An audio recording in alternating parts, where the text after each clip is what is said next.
They disappeared, vanished into silence, and now they're back. One text, one message, one unexpected call, and suddenly your heart races. Your mind floods with questions. Should I reply? Should I ignore them? Have they changed? Do they miss me? This is where most people fail. This is the moment that separates the emotionally strong from the emotionally reactive. Because the biggest mistake people make after no contact is forgetting why they started it in the first place. You didn't go silent to play games. You went silent to heal. You went silent to reclaim your power. You went silent to break free from a cycle that was slowly destroying your peace. And yet, the second they return with a breadcrumb of attention, too many people abandon their progress for the same person who made them question their worth. But listen carefully. If you break no contact out of loneliness, nostalgia, or the fear of losing them forever, you will end up exactly where you started. Hurt, confused, and emotionally drained. This video is not about ignoring people forever.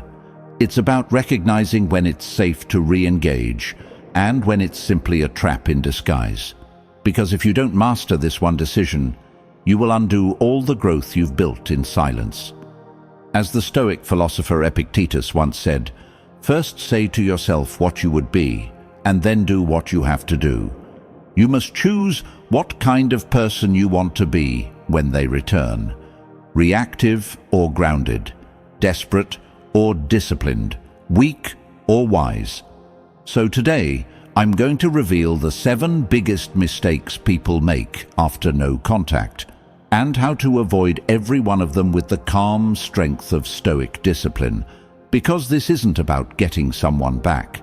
It's about not losing yourself again. And before we begin, I want you to drop this affirmation in the comments. I will not abandon my growth for temporary attention. Type it, own it, let it anchor you. Because if you really want to rise above the emotional games, it starts here. Number 1, confusing a text with true change. You waited, you healed, you went silent not because you didn't care, but because you finally realized that caring alone was breaking you. Then one day, hey, I've been thinking about you, and your heart skips. Your brain whispers, maybe they've changed, maybe this time it'll be different. But let's pause right here, because this is the first and most dangerous mistake after no contact. Confusing a message with maturity. One text doesn't mean growth. One call doesn't mean accountability. A miss you doesn't erase the months they disappeared, the nights they left you in pain, the silence they fed while you were breaking. You must understand, change is not words. It's consistent behavior over time. Psychology calls this cognitive dissonance, the tension between what someone says and how they act. Most people get caught in the emotional high of being contacted and overlook the reality of the pattern. Don't fall into that trap. If they truly transformed, they won't just reach out, they'll show up, not with empty apologies, but with evidence. Not with sweet words, but with changed actions. Marcus Aurelius said it best. Waste no more time arguing about what a good man should be. Be one. So when they contact you after silence, your job isn't to rush in with hope. It's to observe, to protect your peace, to remember that a message is easy, growth is hard. Don't let a temporary feeling rob you of the permanent healing you've earned. And I want you to drop this in the comments right now. A message is not a miracle. My peace matters more. Type it, claim it. Because if you want to stop the cycle, you have to stop confusing attention with transformation. Number 2, believing they miss you more than they miss control. They come back and suddenly they're sweet, charming, curious, asking how you've been, telling you they've thought about you. But here's the trap. They don't always miss you. Sometimes they just miss having access to you. This is the second biggest mistake people make after no contact. They assume someone's return is driven by love, when often it's driven by control. When you stopped giving them attention, validation, and emotional energy, you disrupted their comfort. Your silence forced them to sit with their own thoughts, insecurities, and emptiness. And many people can't handle that, so they come back, not because they're ready to love you better, but because they're not used to being ignored, because they need reassurance that they still have a hold on you, and the moment you respond, the balance of power shifts again. Real talk. If someone truly missed you in a healthy way, they wouldn't just pop in when they feel empty. They would come back with clarity, intention, and consistent energy. But if they come back just to test the waters, to check if they can still control your emotions, they haven't changed. They're just uncomfortable with your strength. As the Stoic philosopher Seneca once wrote, "It is not that we have a short time to live, but that we waste much of it." Don't waste another second being emotionally pulled by someone who only wants to feel powerful again. You are not a backup plan. You are not a comfort zone. You are not someone they can disappear on and return to when their ego feels bruised. And I want you to drop this affirmation in the comments right now. I will not mistake control for care. I deserve real connection. Because you didn't walk through the fire of no contact to go back to emotional manipulation. You walked away so you could finally see the truth. Number 3, replying too soon, breaking your emotional leverage. The third biggest mistake people make after no contact is replying the moment they get a message. That first, "Hey," or "I was just thinking about you," hits your phone, and boom, you respond in minutes. But here's the truth. Your silence was power. Your distance was leverage. And the second you respond without thinking, you surrender both. When you respond too fast, you send a silent signal. You still have emotional control over me. And people pick up on that instantly, even if they're not conscious of it. They feel it. That familiarity, that safety, that validation. They think, they're still there. I still matter more than I should. But here's what Stoicism teaches us. Emotional discipline is more powerful than emotional reaction. Marcus Aurelius wrote, "You have power over your mind, not outside events. Realize this, and you will find strength."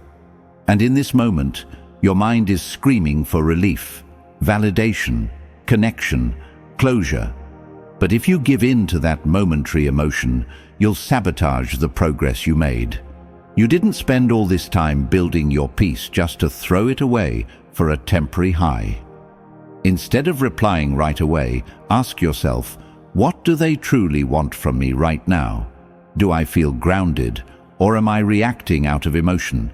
Have they earned a response, or are they just testing my boundaries?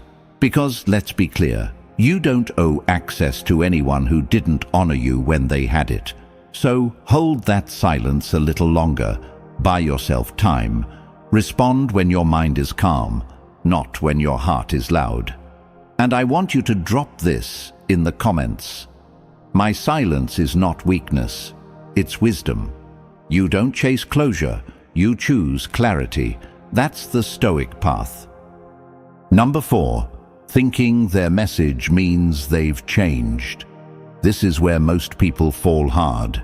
They see a sweet message after weeks of silence and instantly believe it's proof of transformation. But hear this loud and clear. Time doesn't change people, responsibility does. Just because they took a break and came back doesn't mean they faced themselves. It doesn't mean they've done the inner work. It doesn't mean they're ready to give you what you deserve. In most cases, it just means the silence got too loud for them. They want relief, not redemption. And if you take that message as proof of growth, you're walking straight back into the cycle you tried so hard to escape. Stoicism teaches us that character is revealed through consistent action, not occasional words. A real shift shows up in patterns, not promises.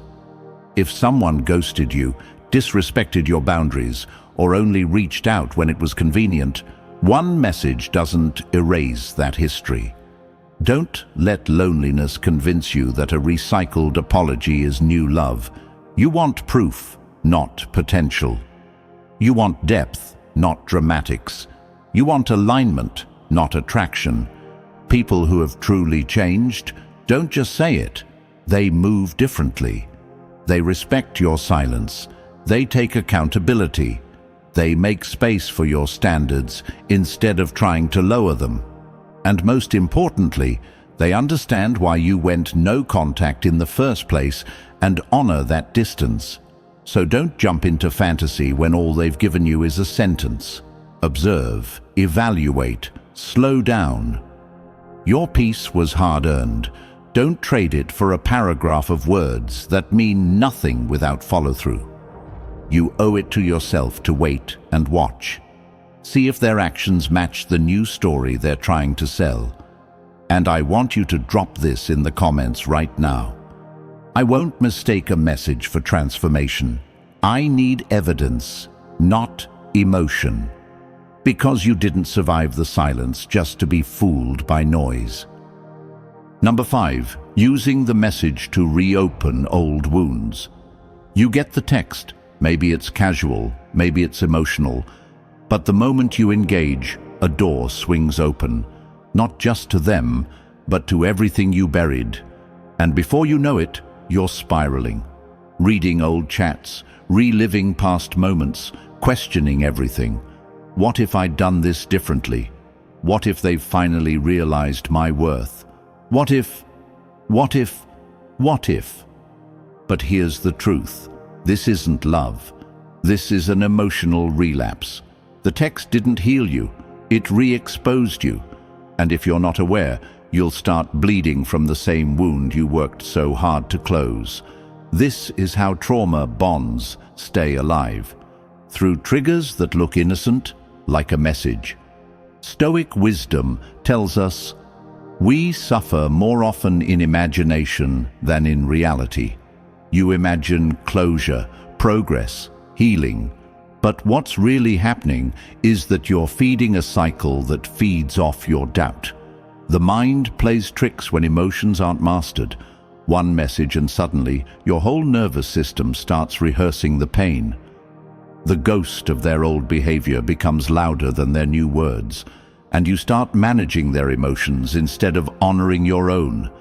But remember this, you already walked through the fire. You've felt the pain, you've done the silence. Don't let a few words suck you back into emotional chaos. You don't owe them a second chance to confuse you. You owe yourself peace. You owe yourself a future that isn't built on the ruins of the past. So, the next time you get that message and your chest tighten, stop, breathe. Ask yourself, is this healing me or reopening what I finally stitched together? If it's the latter, you know your answer. I want you to drop this in the comments. My peace is more important than a conversation, because it is.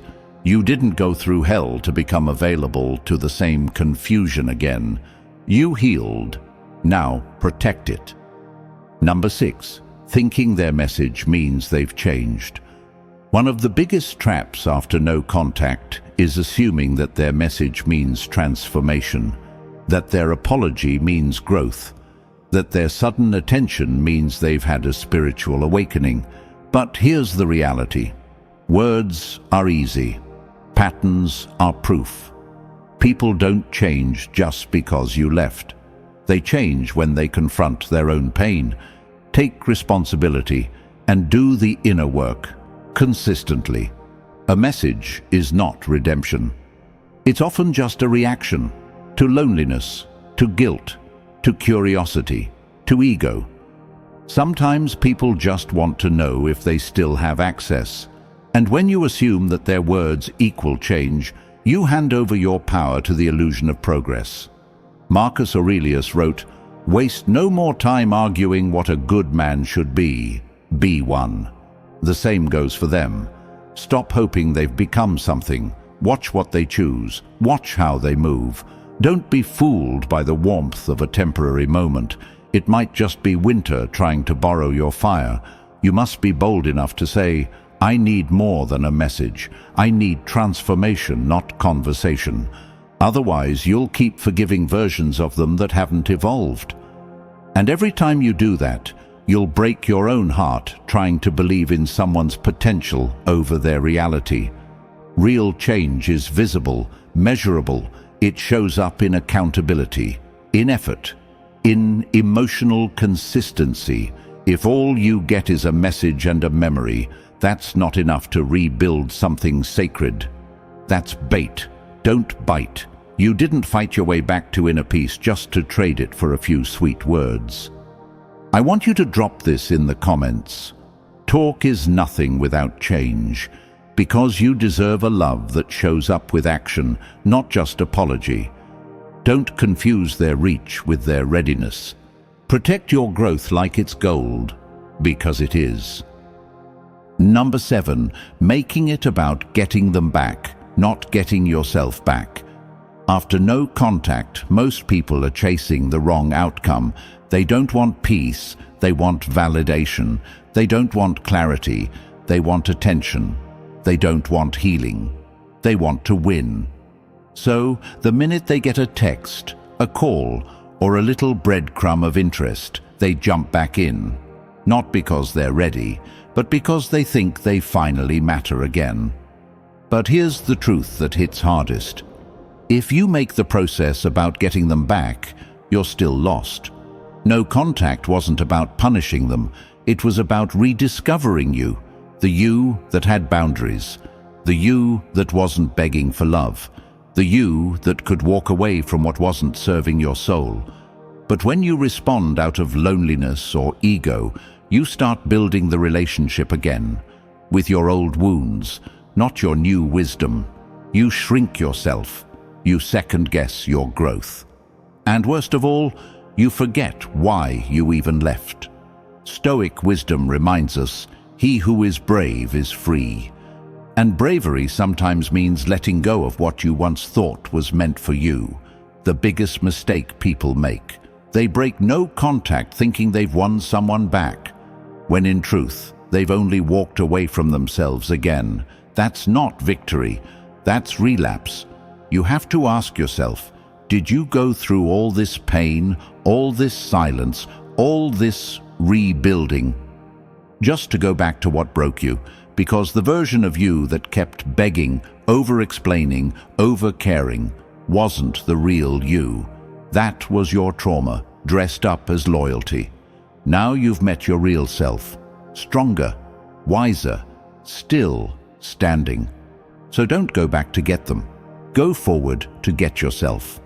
I want you to drop this in the comments. This time, I choose me.